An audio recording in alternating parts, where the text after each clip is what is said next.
guys, it's Carter. Welcome back to the Farr Digital Media channel. Hope you guys are all having a fantastic day today.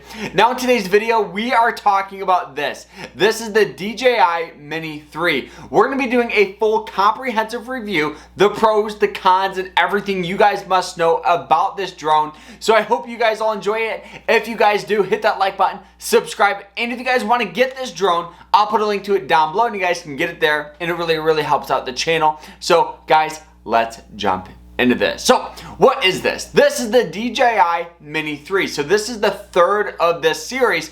The reason why this series of the minis by DJI is so awesome is because it literally is about the size of your hand. It's a compact drone that gets great videos, that gets great photos, but more importantly, it weighs under 250 grams, which bypasses a lot of drone enforcement and licenses that you need to get. Now with this drone, it does come with this protective cover, so when you transport it, you don't have to worry about the gimbal breaking.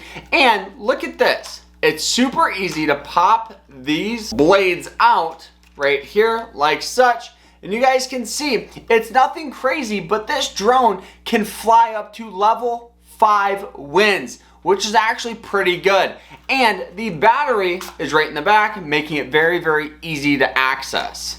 Now this drone honestly is really good at taking those high quality 4K videos and photos, and it does shoot both vertical and horizontal. So if you want to get those vertical shots for like TikTok, Instagram Reels, you can do it here, and it literally turns the camera. It's really cool. Now with this drone here, this is kind of a pro and a con because the battery length is 38 minutes, which yes, is a good amount of time, but I do find that when you are out and about, we've taken this on hikes and some travel retreats, you will burn through 38 minutes of video. So the biggest recommendation that I could give you is two things. Either get yourself more batteries, have them pre-charged, or what I've done is actually bring an external battery, like one to charge your phone, and just keep it plugged in when you're not using it. It's a little pro tip, and it will save you some money because some of these batteries can get expensive. Also with this drone, there's several options you guys can get. I chose to get the option with the controller so I didn't have to pair my phone with it.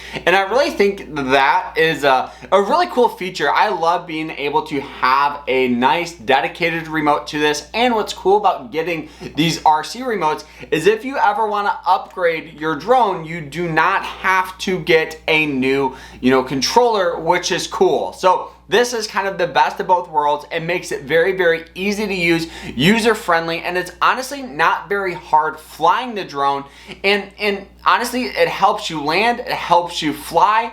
But more importantly here, this drone, one of the issues that I found is there is no sensors.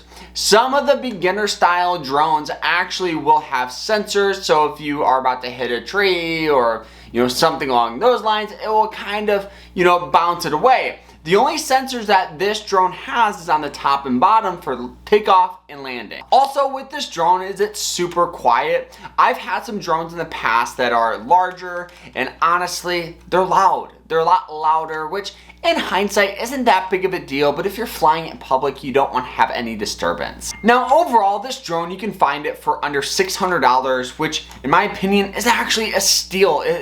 With the quality you get, it's not going to be something that gets grainy footage or footage where you're like, man, that's not very good. Footage is really high quality, and honestly, I would highly recommend it, especially under $600. But everything that has pros also has cons. Now let's talk about some of the main issues that I have with this drone. Starting off with advanced flight modes. I understand, yes, this is more of a beginner style camera, but for $600, you'd think it would have like the hyperlapse feature or some active tracking features.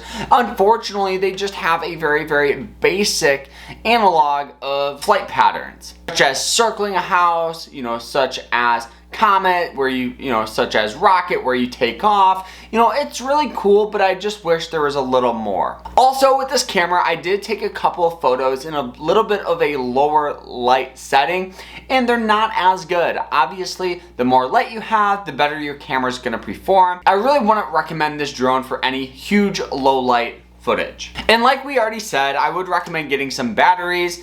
because 38 minutes you can burn through it relatively quick. On top of that, one last thing that I want to talk about is the footage. Unfortunately, you can't shoot at 4K at 60 frames per second, but anything else you can, and I think that's pretty decent, more importantly. But this is a beginner style drone. If you're looking to have like an advanced drone with every feature under the sun, this isn't going to be it. If you make content, or if you're into drone flying, I would highly recommend this. It's a small compact camera you can take for travel videos, you can take pretty much anywhere. It's not going to be bulky and take up a lot of space. It's not going to be a headache, and it's going to be easy to fly, and I think that's what is really important. I've used this several times and I've absolutely loved it every single time. There has not been a video I've taken on it where I'm like, ugh, I don't like that. Every video is crisp and high quality. So guys, I hope you guys all enjoyed this. If you did, hit that like button, subscribe, and if you guys want to get this drone, I'll put a link to it down below, and we'll see you guys. Hope you guys all enjoyed it. Take care.